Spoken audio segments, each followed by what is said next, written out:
नमस्कार, आदाब, भाई रूर कहते हैं। सबसे बड़ी अहम खबर हम आपको बता दें, ऑनरेबल सुप्रीम कोर्ट के दिशा निर्देश के चलते आज राष्ट्रीय लोक अदालत का आयोजन जनपद मुजफ्फरनगर में हुआ। देख सकते हैं वो तस्वीरें, एसबीआई का स्टॉल लगा हुआ था और बैंक ग्राहकों की जमकर यहाँ पर ऋणों का समाधान भी किया गया। सुबह की बात करें तो प्रातःकाल ही आज यहाँ पर शुभारंभ किया गया था, जो कि नवागत जिला जज जनपद मुजफ्फरनगर के बनाए गए हैं संतोष राय, उन्होंने शुभारंभ किया। यहाँ पर देख सकते हैं सिविल बार के सचिव द्वारा बैंक मैनेजर का स्वागत किया गया और सभी सिविल बार तथा जिला बार संघ के पदाधिकारी यहाँ पर मौजूद थे। बैंक के अलावा और भी वादों का निस्तारण आज जनपद मुजफ्फरनगर में किया है। चीफ एडिटर आरिफ शीश महली की ग्राउंड जीरो से विशेष रिपोर्ट सुने, उन्हीं की जबानी अधिकारियों ने क्या दी है जनपद मुजफ्फरनगर। सीधा लेकर चलेंगे। आज भी यहाँ पर राष्ट्रीय लोक अदालत का आयोजन किया गया है, जैसे कि ऑनरेबल सुप्रीम कोर्ट के दिशा निर्देश हैं और आज तयशुदा तिथि पर फिर से राष्ट्रीय लोक अदालत का आयोजन किया गया। जनपद मुजफ्फरनगर खास बनाता है भारतीय स्टेट बैंक, क्योंकि भारतीय स्टेट बैंक जो कि बैंकों का बैंक है और काफ़ी यहाँ पर ऋणों के जो प्रॉब्लम्स होती हैं सॉल्व की जाती हैं। इसी दौरान मेरे साथ आरपी सिंह जी, जो कि सहायक महाप्रबंधक है स्थानीय प्रधान कार्यालय दिल्ली के अंदर, वो भी यहाँ पर मौजूद है। उनके अलावा सुधीर जी यहाँ पर मौजूद है, अमित जी हैं, इंदू जी हैं और दूसरे पदाधिकारी यहाँ पर आज भारतीय स्टेट बैंक के मौजूद हैं। लेकिन जान लेते हैं सबसे पहले आरपी सिंह जी से, कितना होगा सर, स्वागत है आपका। खास तौर से क्या चुनौती थी, कितना टारगेट था और कितना निस्तारण? मेरा नाम आरपी सिंह है जी। और हमको जो टारगेट जो मिला हुआ था जी, सेटलमेंट का 6.49 करोड़ था जी। और अपफ्रंट फीस 3.25 करोड़ थी जी। उसके इन्वेस्ट में अभी तक जो है 1-1:30 बजे तक हमने 62 प्रपोजल सेटल्ड किए हैं। 5 करोड़ 12 लाख रुपए सेटल्ड अमाउंट है और इसके इन्वेस्ट में 1 करोड़ 21 लाख रुपए अपफ्रंट फीस किए हैं। क्या आपके दिशा निर्देश होते हैं खास तौर से अपने स्थानीय ऑफिसर्स के लिए भी ज़्यादा से ज़्यादा निस्तारण? हम लोगों ने एनएलए स्टार्ट करने से पहले 2 वीक पहले से ही हमने अपनी पूरी टीम को इस्टेब्लिश कर दिया था। हर एक गांव के अंदर डॉगी मतलब रजिस्टर्ड नोटिस भिजवाए थे और साथ में एडवर्टाइजमेंट करने के लिए जगह जगह रिक्शे पर अनाउंसमेंट किया था कि राष्ट्रीय लोक अदालत है, इसको हमें पूरी तरह से सफल बनाना है।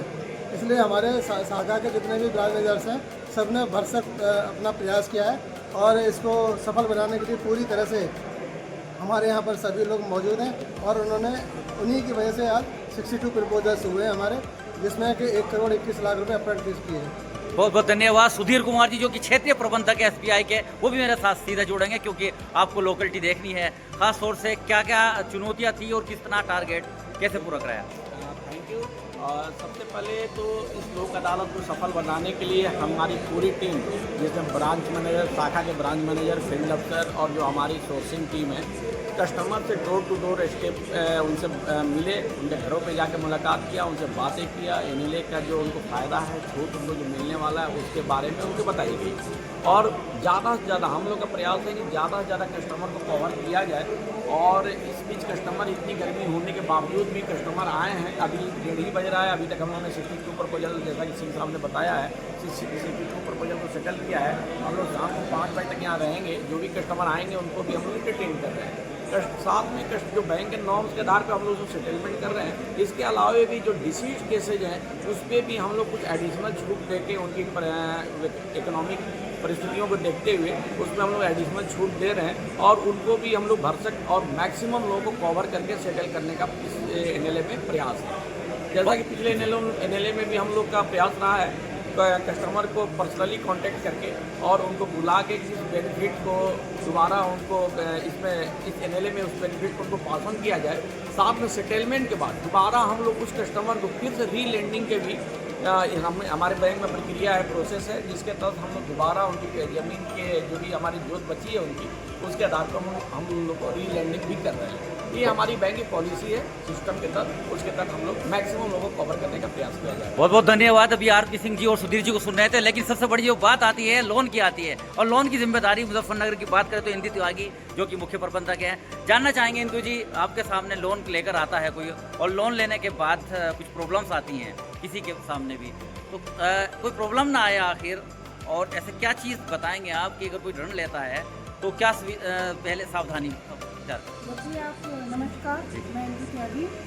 जब भी कोई कस्टमर लोन लेता है तो सबसे पहले उसको ये सामने शाखा प्रबंधक से समझना ज़रूरी है कि उस लोन की टर्म्स एंड कंडीशंस क्या है, लोन कब चुकाना है, कैसे चुकाना है और कितना अमाउंट चुकाना है।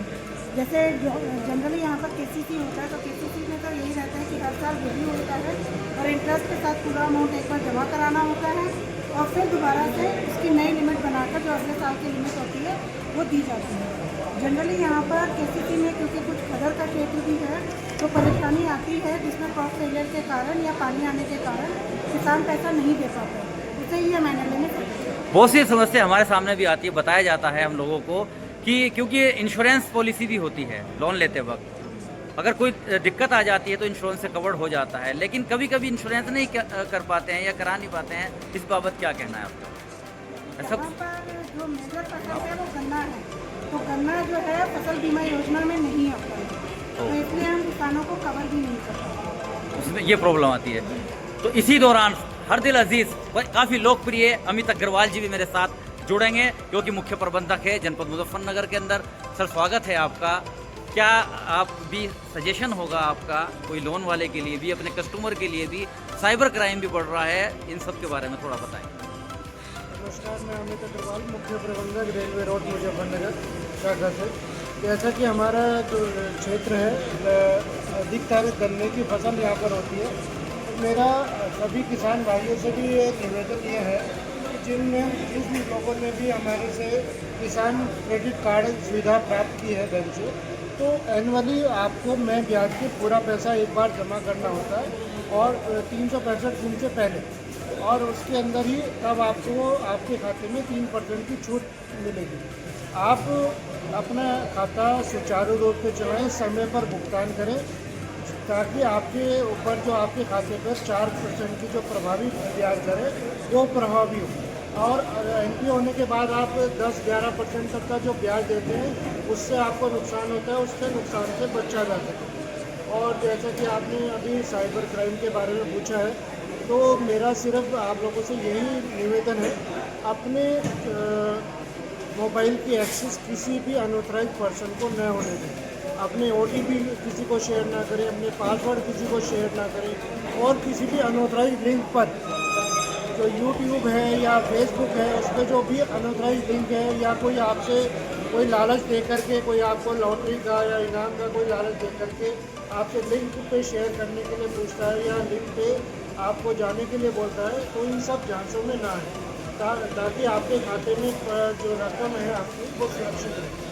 बहुत बहुत धन्यवाद। तो अभी आप सुन रहे थे, सीधा मेरे साथ जुड़े हुए थे भारतीय स्टेट बैंक के वो पदाधिकारी और अधिकारी यहाँ पर मौजूद थे, जिन्होंने बहुत अच्छी जानकारी दी है और यही कहा है कि किस तरह से साइबर क्राइम से भी बचा जाए, लोन लेते वक्त क्या सावधानी हो, और इतना बड़ा आज डिस्पोजल हुआ है वो भी जानकारी दी है। यहाँ पर आराम पहुंचे थे। बने रहिएगा और बड़ी अपडेट के लिए मेरे साथ आरिफ शेष मेली, चीफ एडिटर बार और bench and news in today Lucknow Muzaffarnagar.